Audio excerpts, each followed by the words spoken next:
Las grandes culturas que tenemos hoy en día. Estados Unidos fue fundada por puritanos. Cuando llegaron ellos corriendo a estas tierras, huyendo porque eran perseguidos por el evangelio, y llegaron aquí, establecieron sus colonias y levantaron esta nación en base a la escritura, con principios bíblicos. Y el enemigo sabe eso y ha trabajado desde años y años y años tratando de destruir, mi querido hermano, lo que Dios ha establecido sobre esta nación y sobre todo el occidente. Y hoy más que nunca lo estamos viendo, querida iglesia. Hoy más que nunca estamos viendo que aún los líderes políticos más altos de la sociedad, la crema innata de la sociedad en este mundo, está inmiscuida de una manera aterrorizante en satanismo, en brujería, en violaciones. Mi hermano, acabamos de ver el año pasado cómo se destapó información acerca de este personaje multimillonario, Epstein, donde todos los políticos y empresarios del mundo estaban tan involucrados en todo este tipo de rituales satánicos terribles. Esa es la sociedad en la cual estamos viviendo hoy en día. Ese es el espíritu de Sanbalat. Y algo me llama muchísimo la atención, que cuando dentro de por ejemplo, en el Parlamento Europeo, cuando tú mencionas a Cristo, inmediatamente recibes un rechazo. En México hace poco un diputado mencionó a Cristo y alabó a Dios, e inmediatamente pusieron el grito en el cielo diciendo: los otros diputados somos un estado laico, aquí no involucramos religión, pero no tiene ningún problema para hacer ritos de brujería en medio de todo ello. Tú puedes mencionar a Mahoma, tú puedes mencionar a Buda, tú puedes mencionar cualquier otra religión, mi querido hermano, y ellos no van a decir nada. Pero en el momento que tú mencionas a Cristo, en el momento, por ejemplo, en Inglaterra, si tú te paras en la esquina a orar públicamente a Dios, corres el riesgo de ser encarcelado porque ofendes a los musulmanes, y no debes de hacer eso. El evangelio está siendo atacado de una manera en la cual no la habíamos visto antes. Si bien es cierto que el cristiano ha sido perseguido durante todas las generaciones, desde que nació el cristianismo hasta el día de hoy ha sido perseguido. Muchos han muerto, han sido asesinados, han muerto como mártires del evangelio, mi hermano. Sin embargo, hoy se está globalizando de una manera que no tenemos idea, que no habíamos imaginado. Claro, porque las redes han globalizado todo el mundo. El pecado se ha globalizado de una manera impresionante, querido. Y esta es la batalla, creo yo personalmente, es la batalla, la última batalla que la iglesia tiene que aprender a pelear sí o sí, antes de que Cristo regrese por su iglesia, porque creo firmemente que estamos viviendo ya los últimos tiempos. Por eso es que yo te decía, la última batalla.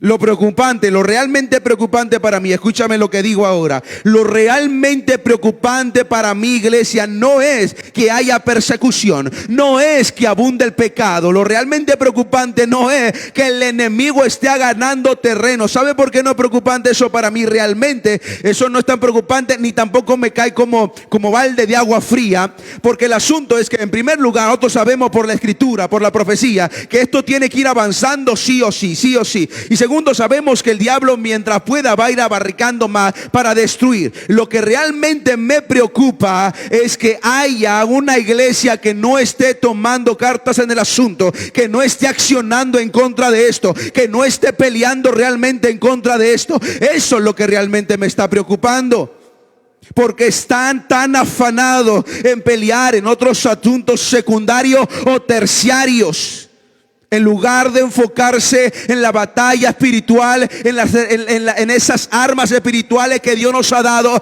para seguir expandiendo el evangelio. Nos hemos acomodado, nos hemos puesto cómodos, nos hemos cubierto con nuestra sábana. Nosotros ya formamos parte de un sistema, nos hemos acostumbrado a este sistema, pero no hay una batalla realmente interna por expandir el reino de Dios. Y eso es lo que realmente me preocupa. ¿Por qué? Mi hermano, porque el enemigo está ganando terreno muchas veces aún dentro de la iglesia. Hoy en día vemos que estos movimientos ideológicos han penetrado algunas congregaciones aquí en el occidente. Hoy en día vemos iglesias homosexuales, pastores y pastoras lesbianas homosexuales. Eso se ve hoy en día. Y uno pensaría, bueno, es una locura, claro que ellos no son cristianos, no son seguidores de Cristo. Bueno, por eso es que esta generación representa Isaías. A lo malo llaman bueno, a lo bueno malo, lo dulce amargo, lo amargo dulce, y cambiaron todo completamente. La idea, por ejemplo, la ideología de género, la idea de que el género no es algo que con lo que naces, es decir, no naces hombre o no naces mujer, sino que tú puedes elegir y que quieres ser según tú te sientas. Esa es la idea de género. Aparentemente suena como muy respetuoso e inclusivo, pero la realidad es que solamente confunden a los niños y destruyen lo que Dios ha establecido, varón y hembra. En algunas partes se habla de educación sexual. Tiene esta forma de hablar que parece muy elocuente, pero de lo que hablan cuando dicen educación sexual es que desde muy temprana edad están enseñándole a los pequeños niños, a veces de 4 años o menos, enseñándoles acerca del consentimiento sexual, de la diversidad sexual, de cómo tener relaciones seguras a niños de primaria, de kinder, de prekinder. Hace tiempo atrás escuché, que no recuerdo el nombre de esta diputada española de un partido que se llama Podemos, progresista.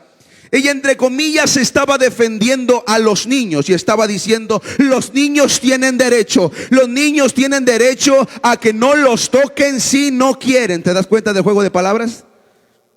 Ella estaba defendiendo supuestamente a los niños. Tienen derecho de que ellos no los toquen si ellos no quieren. Es una locura. Quieran o no quieran, al niño no se le toca. Al niño tú lo puedes confundir, al niño tú lo puedes tergiversar en su mente y él puede pensar que eso se trata de amor, que es algo bueno y ya está. Pero esa es la cultura la cual estamos viviendo hoy en día. Hoy en día se quiere redefinir el concepto de familia. Ya no se trata de papá y de mamá e hijo, sino de cualquier tipo de agrupación: 2 hombres, 2 mujeres, personas sin hijos. Mira, mi hermano, todo entra dentro de esta cosmovisión ideológica. Lo que sea entre ahí. No hay realmente límites. No hay límites. Y esta es la cultura que hoy en día estamos viviendo, mi hermano. Y tú y yo tenemos que tomar cartas en el asunto, en el sentido de que necesitamos empezar a trabajar primero desde lo interno. Porque algo ha hecho Satanás con esta generación, es que ha afanado tanto a cada padre, a cada madre de familia, que han delegado la vida espiritual de su familia solamente a los líderes de la iglesia, a los pastores de la iglesia, a la maestra de la iglesia. Pero la realidad es que la principal responsabilidad espiritual de tu familia la tienes tú como padre de familia. Tú y yo tenemos la principal responsabilidad de educar, de enseñar, de mostrar ese ejemplo de lo que debe de ser un verdadero hijo de Dios, un seguidor de Cristo.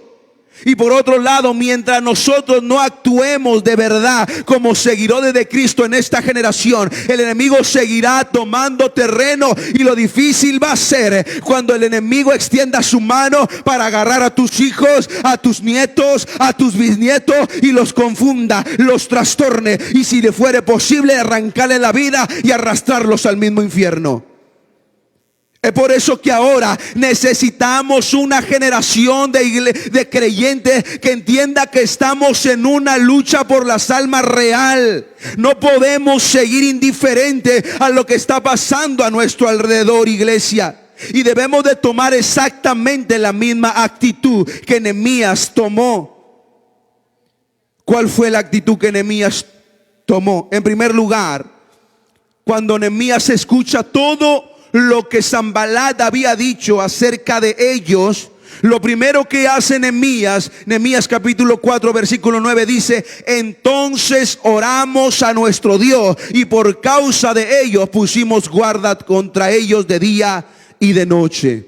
Fíjate lo que hace Nehemías en primer lugar. Lo primero que hace Nehemías es ponerse a orar junto con el pueblo. No sabes cómo se ha diluido la importancia de la oración en muchos lugares. La oración es la columna vertebral de la iglesia, o por lo menos debería de ser la columna vertebral. Una iglesia que no tiene comunión, que no tiene consagración, que no tiene oración, el Señor así no te puede revelar, el Señor así no te puede hablar, el Señor así no te puede advertir, no te puede dar discernimiento, porque no hay comunión con Dios, no hay oración. Es de suma importancia, mi hermano, que regresemos al tiempo de oración, al tiempo de clamor en su presencia, que desgarremos nuestro corazón en medio de la oración. Es ahí donde se manifiesta el poder de Dios. Es ahí donde Dios nos da revelación, donde nos protege, donde nos guarda. Si bien hasta el día de hoy Dios nos ha guardado y protegido, pero definitivamente ha sido pura misericordia, porque si por nosotros fuera, ya estaríamos rumbados por ahí, porque no tenemos esa comunión profunda con Dios. Deberíamos de estar juntando a la familia y ponernos a orar juntos. Hey, hijos, esposa, esposo, vamos a tener un tiempo de oración aquí en la casa. Vamos a orar. Cuando hay oración en la iglesia, familia, vámonos a orar, porque es tiempo de buscar la presencia de Dios. Que hay tiempo de vigilia, que hay velada, que hay ayuno. Vámonos, porque tenemos que orar. No tenemos idea muchas veces del poder de Dios que se manifiesta en medio de un pueblo que sabe orar realmente a Dios. Es de suma importancia que volvamos a esto, a la oración, mi hermano. Como la oración primero impacta en el mundo espiritual, es común que muchos piensen que no tiene tanta relevancia la oración. Y como no vemos un impacto inmediato en el mundo físico, pensamos, bueno, no sirve de nada la oración. No sirve de nada que esté orando y orando y orando, no sirve de nada. Pero yo quiero que recuerde la historia de Daniel. ¿Recuerdas cómo este hombre empezó a orar, a orar, a orar? Y el ángel ya venía con la respuesta, ¿recuerdas? Pero se le atravesó un príncipe demoníaco. Se le atravesó para que la respuesta, porque hay una batalla espiritual. Y muchos inmediatamente tiran la tuya. No pasa nada, no va a cambiar nada. ¿Para qué oramos? ¿Para qué ayunamos? ¿Para qué hacemos esto? ¿Para qué hacemos aquello? Y dejan de clamar y dejan de orar. Pero si entendiéramos de verdad que si persistimos en la oración, a clamar, a clamar, a clamar, a clamar, tarde que temprano el cielo se va a abrir y la respuesta va a venir de parte de Dios. Y entonces veremos lo que Dios quiere hacer. Entonces el poder de Dios se manifestará. Pero necesitamos volver a la oración, para que Dios proteja a las generaciones que vienen detrás de nosotros, y para que nos dé a nosotros también la autoridad para predicar en contra de lo que hoy se está viendo, en contra del pecado, en contra de la ideología, en contra de toda la maldad que vemos hoy en día. Que nos dé la autoridad y la valentía. Porque recuerda que en el libro de los Hechos capítulo 2 los discípulos ¿qué estaban haciendo? Orando juntos, unánimes, en oración, en clamor. Y cuando estaban ahí cayó la promesa del Espíritu Santo y fueron empoderados. Y Pedro se levantó en ese momento, predicó el evangelio, y como 4,000 o 3,000 personas se convirtieron al mismo instante. ¿Por qué? Porque estaban en comunión, estaban en oración, estaban en clamor, y el Espíritu Santo le dio la autoridad para protegerlos. Más adelante en Hechos capítulo 4 vemos a Pedro también junto con la iglesia, que estaban orando porque acababan de ser amedrentados. Se les había dicho que dejaran de predicar el evangelio, a lo que ellos respondieron: no podemos dejar de decir lo que hemos visto y oído. Y también le dijeron: juzguen ustedes si es mejor obedecerlos a ustedes que a Dios. Después de eso salieron y se fueron a orar junto con el pueblo. La oración la terminan diciendo: Padre, mira sus amenazas, a nosotros danos de nuevo para predicar, mientras extiendes tu mano para que sucedan milagros, proezas y maravillas. Y dice la escritura que en ese mismo instante la tierra en donde estaban tembló.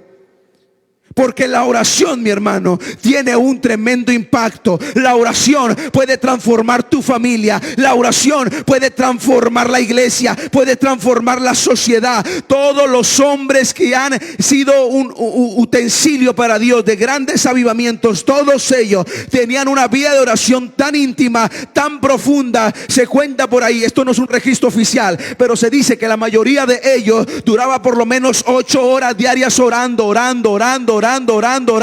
hasta que la gloria de Dios se manifestaba y las almas eran restauradas, los lugares de mala muerte eran cerrados. En cada avivamiento que sucedía en la historia, todas las cantinas se cerraban, todos los prostíbulos se cerraban, la gente corría a las iglesias, pero porque había un pueblo que estaba orando a Dios.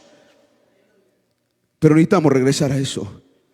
Necesitamos volver a orar por nuestro pueblo, por nuestra familia, por nosotros.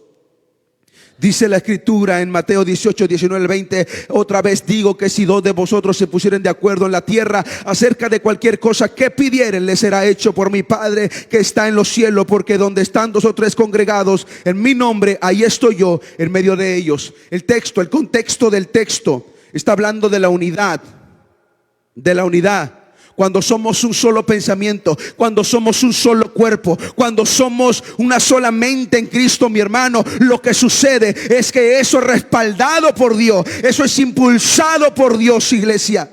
Pero necesitamos volver a la oración. Así que si no estás teniendo una vida de oración, es momento de comenzar a practicarlo con determinación, porque en medio de la oración el Espíritu Santo va a hacer la obra. El que empieces a dirigir a tus hijos, a tu familia a la oración, va a empezar a fortalecerlo, va a comenzar a darles convicciones firmes, va a comenzar a darle fe firme. Tú vas a empezar a ver la mano de Dios sobre tu familia, y después esto se va a extender a los demás, a la sociedad, a la iglesia, a la comunidad. Pero necesitamos volver a la oración, mi hermano, porque algo te aseguro: todos los años en Halloween, mira, todas las brujas, todos los satánicos hacen eventos especiales para ofrecer sacrificio a Satanás o a sus dioses, que igual son demonios todos.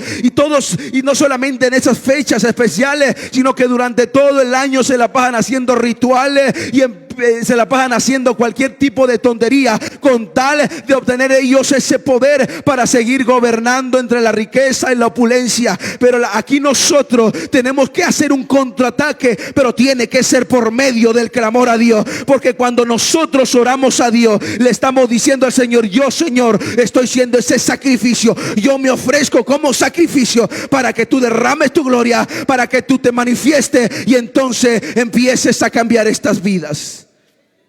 Necesitamos volver a la oración. Lo segundo que hace Nehemías es que refuerza los puntos débiles. Fíjate lo que dice el versículo 13 de Nehemías 4. Dice entonces: por las partes bajas del lugar, detrás de los muros, gracias hermana, detrás de los muros, en los sitios abiertos, puse al pueblo por familias, con sus espadas, con sus lanzas y con sus arcos. Fíjate cómo dice Nehemías: detrás de los muros, de los sitios abiertos, puse a todos con espadas, con lanzas y arcos. Lo primero es entender que en la Biblia la espada y la lanza simbolizan la palabra de Dios. La espada y la lanza simbolizan la palabra de Dios, para hablar la palabra de Dios con capacidad, con poder. Y el arco simboliza nuestra fuerza y poder para resistir al ataque del enemigo. Es decir, trayéndolo a nuestro contexto, alegorizando un poco esta porción de la escritura, lo que hago referencia es que juntamente con la palabra de Dios y con nuestra autoridad tenemos que venir a reforzar los puntos débiles. ¿Cuáles son esos puntos débiles? Dice Nehemías: las partes bajas. ¿Cuáles son esas partes bajas? Escúchame, tú tienes que ir con tu familia a empezar a analizar esas partes emocionales, sentimentales y mentales de tu familia, de tu casa, de tu contexto. Esas son las partes bajas. ¿Por qué? Porque los pensamientos tú no los puedes ver a simple vista, los de tu familia. Los sentimientos tú no los puedes ver con tus ojos a tu familia. Tú no puedes ver eso. Tú tienes que bajar, tú tienes que introducirte y analizar qué es lo que está pasando en tu familia, qué es lo que están pensando tus hijos, qué es lo que están viendo tus hijos, qué es lo que están sintiendo tu familia. Tú tienes que bajar y reforzar esos puntos débiles, empezar a analizarlos, empezar a orar por ellos, empezar a platicar con ellos, porque si no refuerzas esos puntos débiles y bajos en sus mentes, en sus corazones, en sus pensamientos, el enemigo los terminará confundiendo y arrastrando al mundo. Mi hermano, yo he conocido a hijos de pastores, yo soy hijo de pastor, yo he conocido a hijos de pastores que se han alejado completamente de la fe. Tal vez porque el ministro dio por sentado que su hijo estaba bien, o solamente con el ejemplo que le daba creía que tú ibas a estar bien, pero tal vez nunca le preguntó cómo te sientes, qué está pasando por tu mente, por tu corazón. Y esas áreas tenemos que reforzarlas. Pero Nehemías también dice: detrás de los muros. ¿Y a qué nos referimos con esto, mi hermano? Tú tienes que analizar qué es lo que tus hijos, que tu familia está viendo detrás de las cuatro paredes. Porque muchos adolescentes, déjame decirte, más grande de los padres cuando entró el internet.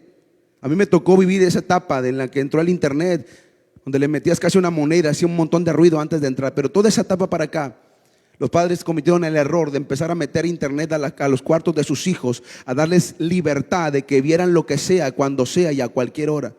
¿Saben la cantidad de jóvenes que se volvieron adictos a la pornografía por eso? Porque los padres consideraron que tal vez no era algo tan malo, solamente era para sacar información. Pero mi hermano, el diablo va un paso adelante cuando tú piensas que tienes todo cubierto. Ese es uno de los más grandes errores que ha cometido. Hoy en día es mucho más fácil, está al alcance del celular. Antes tenías que sentarte en una computadora a fuerza para poder ver, pero hoy en día los jóvenes tienen al alcance de su celular cualquier tipo de pornografía. Un adolescente a otra jovencita, entre niños y adolescentes, eran muy pequeños, estaba tocando a una niña. El caso se hizo muy fuerte. Su padre lo golpeó de manera que casi lo... Pero cuando empezaron a investigar más profundamente se dieron cuenta, al niño le habían regalado un celular y ese niño estaba mensajeando con otros compañeros de la escuela con bastante pornografía. Y él, al ver eso, empezó a consumirlo de muy pequeño, lo que lo llevó a hacer aquel acto. A ver detrás de los muros y tú cuidarte de lo que estás viendo también. Tú como padre, como madre, tienes que empezar a cuidar lo que estás viendo, porque esto va a empezar a suprimir tu vida espiritual, a carcomer tu vida espiritual. Cuida, protege, haz todo a la luz, haz todo en público. Y obviamente también los sitios abiertos, dice Nehemías. ¿Y a qué nos referimos con esto? Los sitios abiertos, mi hermano, son aquellos lugares a los que tus hijos está expuesto, a lo que tu familia está expuesta en el ambiente abierto. Es decir, en el trabajo, es decir, en la escuela, es decir, en la calle. ¿Quién los está influenciando? ¿Quién les está hablando? ¿Quién les está enseñando? Mi hermano, tenemos que tener también cuidado de eso. No simplemente lo aviente y diga, bueno, ahí que la vida te dé lo que tenga que darte, y lo dejes influenciar por cualquier tipo de amistad o de cualquier tipo de persona. Mi hermano, tienes que tener cuidado de eso. Cuida los sitios abiertos. ¿Con quién se está relacionando? Estoy seguro que a más de uno le pasó que cuando empezó a enviar a su hijo a la escuela, regresaba con palabras o con pensamientos que tú no le enseñaste, que tú decías, ¿y de dónde aprendió esas cosas? Yo no se lo he enseñado. ¿Dónde lo está viendo? ¿Qué está pasando? ¿Por qué? Porque él está siendo expuesto, o ya sea en la televisión, o ya sea en el celular, o ya sea con amistades.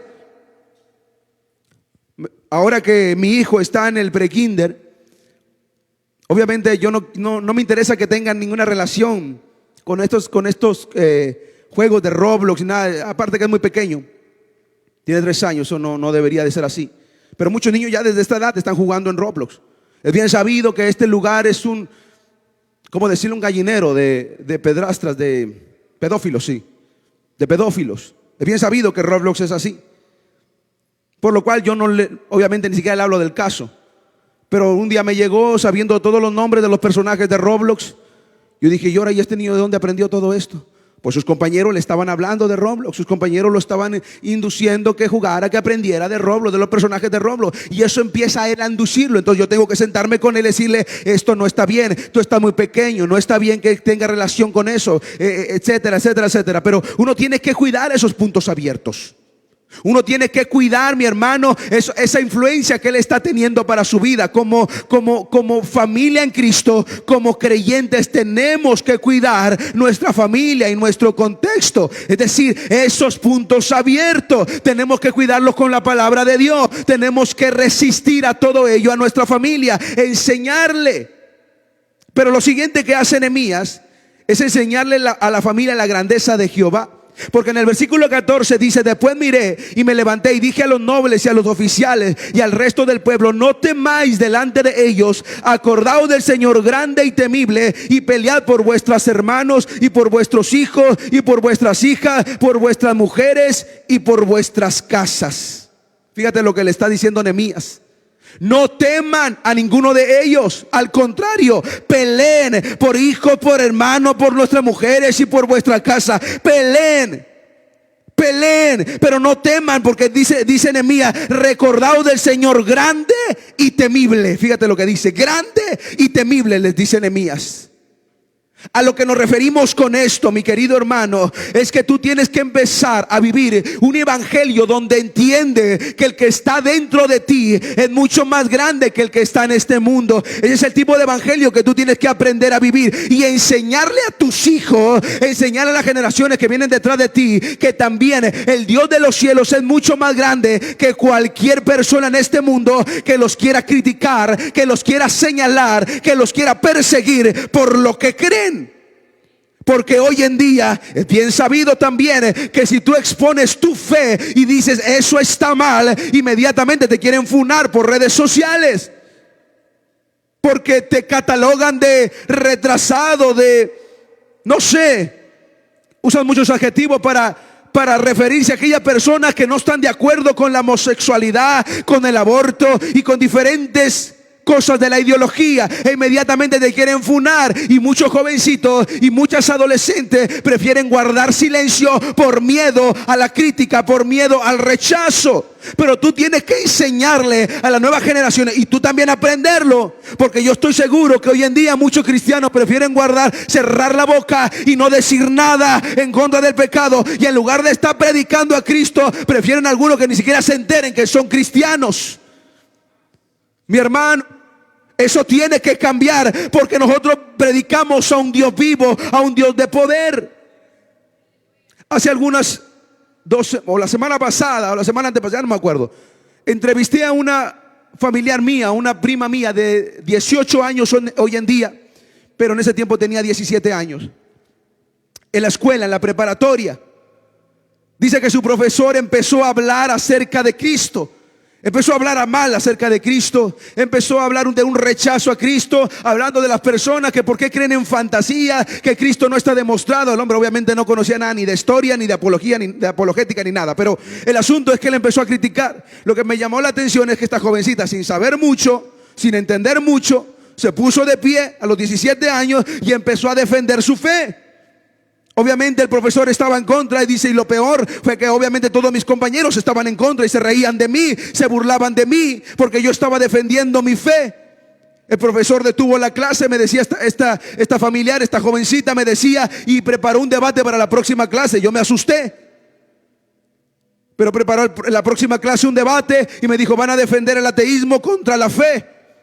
Y él empezó a tratar de poner a jóvenes conmigo para que me apoyaran en la defensa, pero nadie quería estar conmigo porque nadie creía. Nomás una jovencita que alguna vez fue a la iglesia,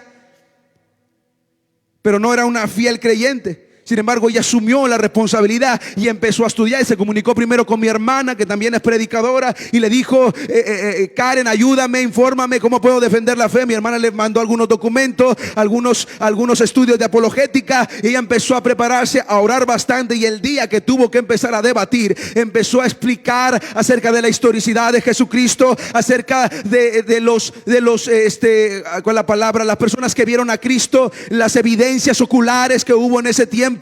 Empezó a dar argumento tras argumento, tras argumento, tras argumento. Ella sola empezó a defender su fe en ese lugar. Eso me impresionó bastante porque tan solo tenía 17 años defendiendo su fe contra el profesor y contra los estudiantes. ¿Y sabe qué me llamó muchísimo la atención? Lo que me contaba es que al final su profesor, cuando le preguntaron a su profesor, pero profesor, ¿por qué no le dijo esto o esto otro a Génesis, que es el nombre de la jovencita? ¿Por qué no le dijo eso a Génesis? ¿Por qué no le dijo esto otro a Génesis? ¿Saben lo que respondió el profesor? El profesor le dijo, es que ya no sabía qué responderle porque no pude dormir toda la noche por lo que ella me dijo acerca de Jesucristo, porque defendió su fe. Defendió su fe. Mira, dáselo al Señor fuerte, porque Él es el que hace todas las cosas. Pero es que ella tuvo que aprender primero que sirve un Dios grande y poderoso. Y es necesario que esta generación empiece a defender su fe, sus convicciones, que no se avergüence, que no se esconda, mi hermano. De verdad te lo digo. Hoy en día a veces hasta vergüenza nos da traer la Biblia debajo del hombro, porque no se van a dar cuenta que soy cristiano y se vayan a burlar de mí, mi hermano. Eso es lo de menos, al contrario, que se den cuenta. Sabes, de repente iba a correr con mi esposa por ahí en Huelva, un parque cerquita de la escuela de mi hijo. Y yo agarro la Biblia y empiezo a leerla en voz alta. Mi esposa, como es un poco más tímida en ese sentido, me dice, Darío, que se nos quedan mirando. Pues esa es la idea. Le decía yo, que nos miren, que volteen a vernos, que escuchen que estamos leyendo la palabra de Dios, que aquí te vienen a preguntar de qué estamos leyendo y le predicamos el evangelio. Lo que quiero es que sepan que somos hijos de Dios y que ellos pueden también ser hijos de Dios. No podemos avergonzarnos de este evangelio, mi hermano. Enséñate, tía, a aprender que sirves a un Dios grande, y enseña a las generaciones que vienen detrás de ti que sirven a un Dios grande y poderoso y que no tienen que amedrentarse frente a las amenazas de Satanás y de este mundo. Pero también tienes que aprender a mantener en guardia a tu familia. Dice Nehemías, versículo 18: los que edificaban el muro, los que acarreaban y los que cargaban con mano trabajaban en la obra, y en la otra tenían la espada, porque los que edificaban, cada uno tenía su espada ceñida a sus lomos, y así edificaban, y el que tocaba la trompeta estaba junto a mí. Dice el versículo 21: nosotros pues trabajábamos en la obra, y la mitad de ellos tenían lanzas desde la subida del alba hasta que salían las estrellas. Lo que tenemos que entender para esta generación es que nunca nos vamos a jubilar de esta batalla. Así como te jubilas del trabajo, eso no va a pasar en la fe. Watchman Nee decía, un hombre que Dios usó mucho en Medio Oriente, decía: el hombre de Dios no se jubila hasta que la muerte lo licencie, hasta que no partimos con él. Así que tenemos que entender que debemos de mantenernos en guardia, siempre peleando la batalla de la fe. Lo que tenemos que entender es que, como dije, nunca nos vamos a jubilar. Tal vez hemos perdido batallas, mi hermano, pero la guerra todavía no se acaba. Y entiende esto: al final Dios va a salir victorioso. Al final terminará bien para nosotros. Decía Billy Graham: yo sé que todo va a terminar bien porque yo conozco el futuro y ya leí lo que dice en Apocalipsis, y Dios sigue venciendo. Así que tenemos mientras tanto nosotros simplemente que mantenernos en guardia, estar velando, estar orando, estar peleando, estar luchando, mi hermano. En otra palabra, lo que tienes que seguir haciendo es seguir construyendo los muros de valores y principios establecidos por la Biblia en tu familia, en tu casa, a través de tus hijos, a través de tu comunidad. Vive este evangelio en toda la extensión de la palabra. No seamos solamente oidores de esta palabra, seamos hacedores de esta palabra, iglesia. Necesitamos de verdad que se levante una generación que sea hacedor de la palabra de Dios. Dice que Nehemías decía: con una mano trabajaban en la obra y con la otra tenían la espada, porque los que edificaban, cada uno tenía su espada ceñida a sus lomos. Ellos estaban construyendo y al mismo tiempo listos para pelear. Otros tenemos que seguir construyendo nuestra familia, pero al mismo tiempo con la espada, con la palabra de Dios, con la fe, con la oración, con el ayuno, estar listos y preparados para pelear la batalla de la fe. ¿Sabe cuántas almas se están perdiendo hoy en día? ¿Sabe cuántas almas se pierden hoy en día por toda la confusión que Satanás ha desatado sobre esta generación? Y en lugar de nosotros estarle predicando el evangelio, estamos tan afanados por las cosas materiales. Y a veces decimos en nuestro corazón: yo le voy a predicar a Cristo hasta que yo me sienta bien, hasta que yo esté estable. Porque ¿cómo le voy a predicar de Cristo si no me siento al 100? Si no tengo todas las bendiciones que me gustaría tener, mi hermano. Tú no necesitas todas las bendiciones, solamente una bendición: la salvación que Dios te ha dado, y que des de gracia lo que de gracia has recibido. Eso es lo que tienes que hacer para entender, para ir a predicar este evangelio. Porque tenemos que estar en guardia. Y por último, lo que Nehemías hace es aprender a luchar en armonía, en unidad. Dice versículo 19 y 20 del capítulo 4: y dije a los nobles y a los oficiales y al resto del pueblo: la obra es grande y extensa, y nosotros estamos apartados en el muro, lejos los unos de los otros. En el lugar donde oyeres el sonido de la trompeta, reuníos allí con nosotros. Nuestro Dios peleará por nosotros, dijo Nehemías al pueblo. Estaban cubriendo diferentes posiciones de la muralla por si el enemigo venía. Pero Nehemías le dice: al toque de la trompeta, donde escuchen el toque de la trompeta, corran inmediatamente todos ahí y vamos a pelear juntos, y Jehová peleará por nosotros. Si algo le falta a esta generación, hablando de la iglesia, es unidad, mi hermano. Desde lo local hasta lo general. Cuando tú miras en redes sociales, lo que más se viraliza hoy en el mundo cristiano son los debates. Todos se anatemizan unos a otros. No que tú eres un hereje, no que tú eres hijo de Satanás, no que tú eres del diablo, no que lo que tú predicas. Oye, es una guerra constante entre todo el cuerpo de Cristo. A ver quién tiene más, a ver quién tiene más unción, a ver quién tiene más iglesia, a ver quién tiene más de qué cosa. Mi hermano, hay una guerra dentro del mismo cuerpo interno de Cristo, en lugar de que seamos un solo cuerpo. Pero eso es en términos generales. Lo peor es ver a una iglesia misma, esa iglesia en la cual tú asistes, donde hay envidia, donde hay celo, donde hay contienda, que me dijo, que no me dijo, que hizo, que no me hizo. Cuando entendemos por la palabra de Dios que la única manera en la cual el mundo puede dar a entenderse que somos hijos de Dios es si nos amamos unos a otros. Qué fácil le decimos a Dios: te amo, Señor, con todo mi corazón, pero odiamos y aborrecemos a nuestro hermano. ¿Con qué cara podemos venir a Dios a decirle que le amamos y aborrecer a nuestro hermano? No, yo no lo aborrezco, simplemente marco mi línea. Mi hermano, es lo mismo. No quieras pintarle. No quieras cambiar las cosas. Si no sabes amar, mira, yo siempre le digo a la gente: si Cristo, estando colgado en la cruz del Calvario, con los pies suspendidos en el aire, dijo: Padre, perdónalos porque no saben lo que hacen, ¿cómo nosotros con los pies en la tierra nos atrevemos a no perdonar? ¿Con qué cara podríamos hacer eso? Deberíamos de ser un cuerpo unido que está luchando juntos. Eso es lo que podría cambiar la diferencia, mi hermano.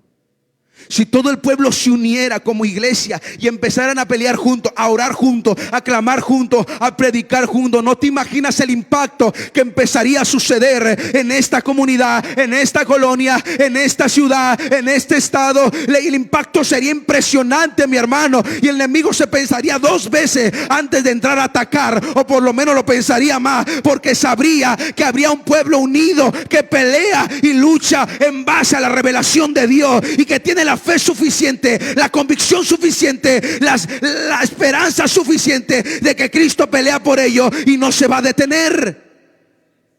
Necesitamos una iglesia que tenga coraje. Necesitamos una iglesia que no retroceda. De verdad necesitamos cambiar nuestra vida espiritual, porque el contexto en el cual estamos viviendo en términos de la iglesia, estamos viviendo un tiempo donde nunca tuvimos tantas Biblias impresas, pero tampoco leídas. Vivimos un tiempo donde nunca tuvimos tantas iglesias plantadas en todo el mundo, pero tan poca transformación en las vidas. Una generación en la cual hablamos mucho de Dios, pero vivimos como si Dios no existiera. De una generación que canta sobre la cruz, pero no renuncia a su ego. Una generación que fácilmente dice: soy cristiano, pero no está dispuesto a morir por el evangelio. Una generación que quiere el cielo sin santidad. Una generación que quiere perdón sin arrepentimiento. Una generación que quiere gracia sin transformación. Una iglesias que están tan llenas, pero con corazones vacíos. Hay muchos eventos, pero tan poca devoción privada. Hay mucho discurso, pero tan poca obediencia. Necesitamos cambiar este estilo de vida espiritual si queremos un cambio radical sobre nuestra familia. La escritura dice, iglesia, que el diablo anda como león rugiente buscando a quien devorar. Y si tú piensas que él va a tener misericordia de ti y va a decir: pobrecito, está con la guardia baja, pobrecito, no lo voy a atacar mucho, no lo voy a tocar mucho, no importa, no pasa nada, estás bien equivocado. El enemigo a la primera oportunidad va a arrastrar tu vida, va a arrastrar tu familia, va a arrastrar tu comunidad, porque él no se ama ni a sí mismo, iglesia. Lo que sale de él es puro odio, pura maldad. Y nosotros tenemos que entender que estamos en una batalla del fin de los tiempos. Antes de que Cristo venga, tú y yo tenemos que estar bien activos, con la guardia levantada y listos para pelear.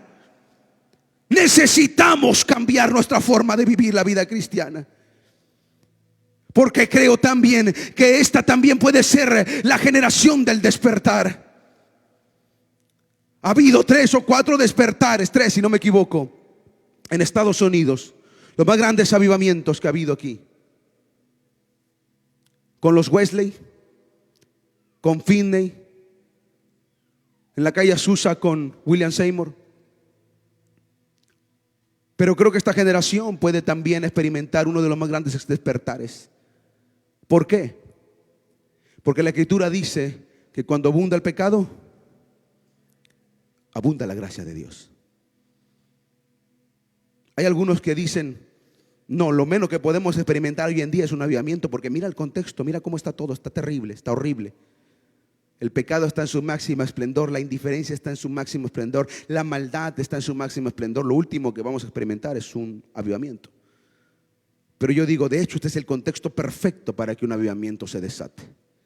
Siempre y cuando la iglesia entienda que está en una batalla, siempre y cuando la iglesia asuma su responsabilidad real y empiece a pelear de verdad. Y deje de venir a calentar una banca. Dios no te quiere aquí calentando una banca, mi hermano. ¿De qué le sirve al Señor que calientes una banca? La palabra iglesia, eclesia, lo que son llamados hacia afuera, ¿sabes? Eso significa, somos llamados a predicar el evangelio. De hecho, muchos eruditos bíblicos consideran que la razón por la cual Dios permitió mucha persecución a la iglesia primitiva es exactamente para eso, para que se extendieran, porque corría riesgo de que solamente se concentraran ahí entre ellos mismos. Entonces el Señor tuvo que presionarlos para que se extendieran, y el avivamiento se extendió. Lo que pasó en Hechos 2 se extendió. Pero nosotros tenemos que actuar, porque así como un avivamiento puede venir, una persecución mucho más incisiva puede venir también de parte del enemigo.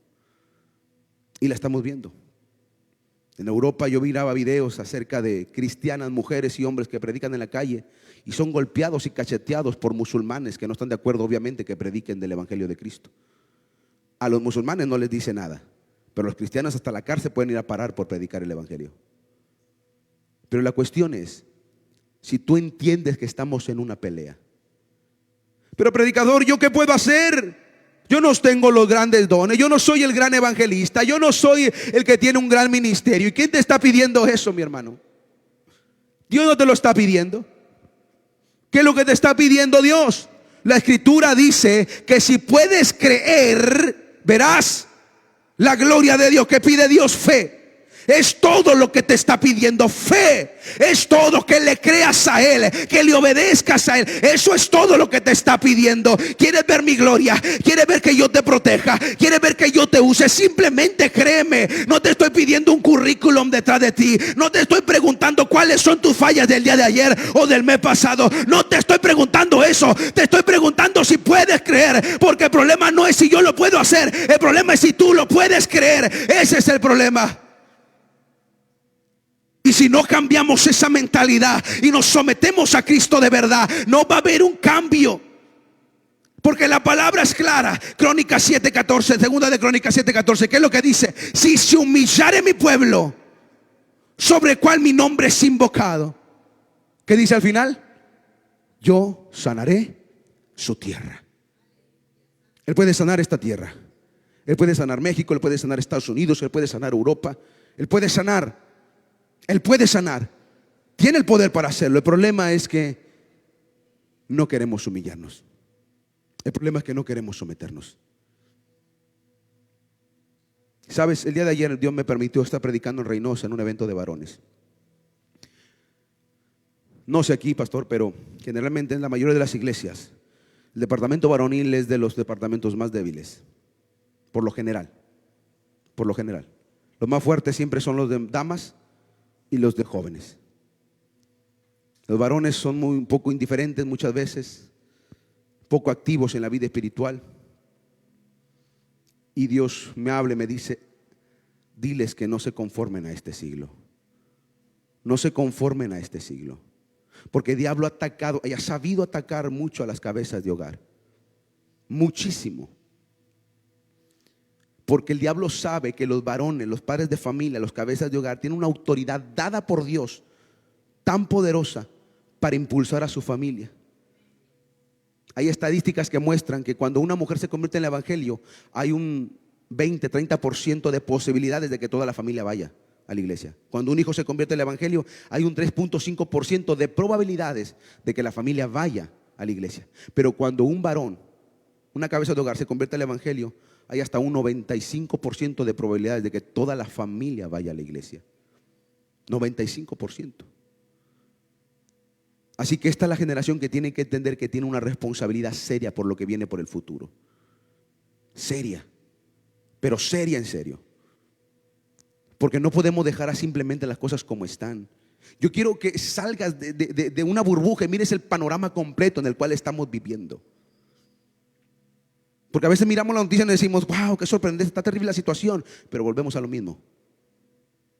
No hay devoción, no hay consagración, no hay búsqueda, no hay pelea, no hay lucha por la salvación de las almas, por ver la mano de Dios sobrando sobre nuestra generación. Y si queremos un cambio, vas a tener que dejar de estar esperando que alguien te impulse a hacer lo que sabes que tienes que hacer.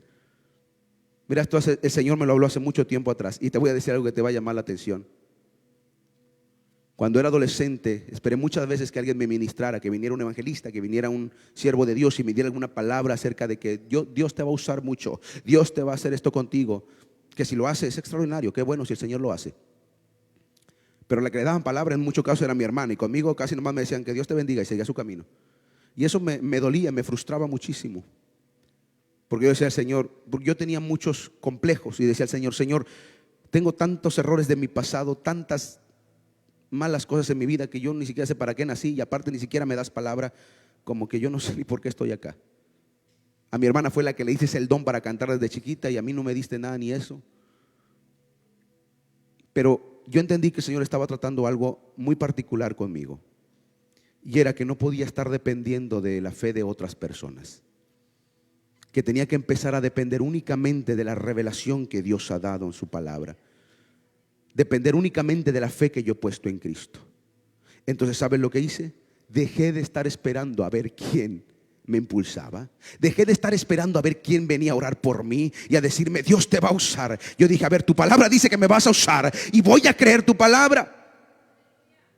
Dejé de estar esperando que alguien me acompañara a ayunar a la iglesia, porque a veces mi padre se iba una semana a ayunar y a orar a la iglesia, y venía el suegro con él y venía otros hermanos con él, y yo no podía ir porque estaba en la escuela. Y luego le decía, padre, pero yo también quiero ir, cuando estoy en vacaciones vamos. Y siempre me decía, no, hombre, es que ahora no puedo, es que después, es que esto. Y siempre había cosas por las cuales no podían ir conmigo, yo nunca iba. Entonces yo dije, Señor, no puedo estar esperando hasta que quieran ir conmigo. Yo me voy a ir a encerrar a la iglesia solo, me da miedo porque soy un adolescente, yo solo en la iglesia, pero voy a orar y voy a clamar hasta que me dé la capacidad de cantar, hasta que pueda predicar, hasta que pueda hablar este evangelio, porque no puedo estar esperando a que alguien más haga lo que yo tengo que hacer, a que alguien más crea lo que yo tengo que creer. Así que hoy te digo a ti, deja de autosabotearte tú solo, deja de automedicarte tú solo, deja de autocompadecerte tú solo. Pobrecito de mí, que no tengo esto, que no tengo aquello. Deja de pensar así, sométete a Cristo,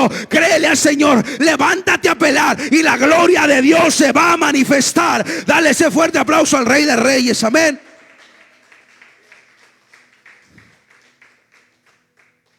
Yo quiero terminar con algo que dice el apóstol Pablo en Romanos 12:1 al 12 en adelante. Vete poniendo de pie, por favor. Toda nuestra lucha en la fe tiene que estar dirigida o funcionando bajo dos premisas. Toda nuestra batalla, nuestra lucha en la fe tiene que estar trabajando bajo dos premisas. Bajo dos premisas. Bajo el poder del Espíritu Santo y bajo el amor de Dios en nosotros. Estas dos premisas tienen que fluir por nuestras venas: el poder de Dios y el amor de Dios. Porque para empezar no es con nuestras fuerzas, es con el poder del Espíritu Santo de Dios. Pero también tiene que fluir el amor de Dios en nosotros para que podamos nosotros ejercer y aplicar correctamente este evangelio. Por eso el apóstol Pablo le habla a los romanos, y hoy quiero que lo entiendas para ti mismo. Y dice el apóstol Pablo: así que, hermanos, os ruego por la misericordia de Dios que presentéis vuestros cuerpos en sacrificio vivo, santo, agradable a Dios, que es vuestro culto racional. No os conforméis a este siglo, sino transformado por medio de la renovación de vuestro entendimiento, para que comprobéis cuál sea la buena voluntad de Dios, agradable y perfecta. Versículo 9. El amor sea sin fingimiento, aborrecer lo malo y seguir lo bueno. Versículo 12. Gozosos en la esperanza, sufridos en la tribulación y constantes en la oración. Versículo 14. Bendecid a los que os persiguen, bendecid y no maldigad. Versículo 15. Gozaos con los que se gozan, llorad con los que lloran. 17. No paguéis a nadie en mal por mal, procurad lo bueno delante de todos los hombres. 19. No os avergoncéis vosotros mismos, amado mío, sino dejar lugar a la ira. Venguéis vosotros mismos, sino dejar lugar a la ira de Dios, porque escrito está: mía la venganza, yo pagaré, dice el Señor. 20. Así que si tu enemigo tuviere hambre, dale de comer; si tuviere sed, dale de beber, pues haciendo esto, ascuas de fuego amontonará sobre su cabeza. 21. No sean vencidos de lo malo, sino vencer el bien con el bien el mal. Venced con el bien el mal. Esto es lo que el apóstol Pablo nos dice. Esto es lo que Dios nos revela a nosotros. No podemos conformarnos a este siglo.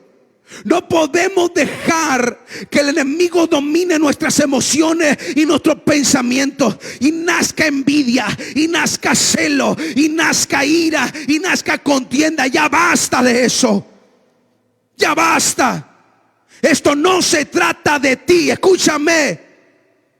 Esto se trata de Cristo. Y esto te lo digo porque el Señor primero me lo habló a mí. Hubo un tiempo en mi ministerio que quise aventar todo por la borda, como la mayoría de los ministerios seguramente. Pero le dije al Señor: yo no puedo, Señor. Estoy cansado, estoy frustrado. Mira cómo usas aquel, mira cómo usas aquel otro, y mira cómo estoy batallando yo. Señor, ¿qué está pasando? Y empecé a cuestionar a Dios y a decirle: Señor, hasta aquí. Yo no puedo avanzar hasta allá si tú no me das esto, si no me das aquello, si no me das esto otro. Y el Señor habla a mi vida y me dice: ¿de quién crees que se trata esto? ¿Crees que se trata de ti? ¿Acaso tú moriste en la cruz? ¿Acaso tú moriste por los pecados de los demás? ¿Qué hiciste tú? No se trata de ti, se trata de mí, porque yo entregué mi vida por ti y yo te llamé a este ministerio. Así que no tienes derecho a retroceder. En ese momento, mi hermano, yo caí llorando. Le dije: Señor, perdóname, porque no entendía nada. Quería vivir para mi gloria, para mí mismo, para mi beneficio. Incluso te buscaba a ti solo para ver qué me daba, a ver qué unción me daba, a ver qué gloria me daba, en lugar de buscarte solamente por quien eres tú, porque no entendía que se trataba de ti. Y las cosas van a cambiar cuando entendamos esto. La pelea que estamos luchando hoy en día no es cualquier lucha, mi hermano. Es la lucha, creo yo, y lo vuelvo a reiterar, la última batalla.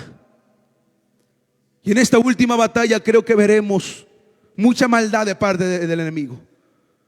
Hoy en día en Medio Oriente cada vez están asesinando más cristianos. Muchos cristianos están siendo quemados en iglesias, degollando niños, matando mujeres y hombres, simplemente por creer en este evangelio. Los musulmanes están entrando toda Europa, todo el occidente con mucha fuerza. Y todos ellos dicen: de aquí a 20 años Occidente será musulmán. Porque ellos tienen de 10, de 12 hijos en adelante. Así que no sé si tus hijos, siendo cristianos, van a ser perseguidos y asesinados por creer en este evangelio. Pero tú desde ahora tienes que marcar una pauta y decir: no, este no es el legado que yo le voy a dejar a mis hijos. Este no es el legado que yo le voy a dejar a mi generación, ni a mis nietos, ni a las generaciones que vienen delante. Tiene que cambiar, tiene que ser diferente. Este es el momento, iglesia, en que el rumbo de la historia de tu comunidad, de tu familia, de tus generaciones puede cambiar. Porque así como viene una persecución grande, como puede venir una persecución grande, también creo que puede venir uno de los avivamientos más grandes de la historia. ¿Estás de acuerdo conmigo, iglesia? Vamos a orar en este momento.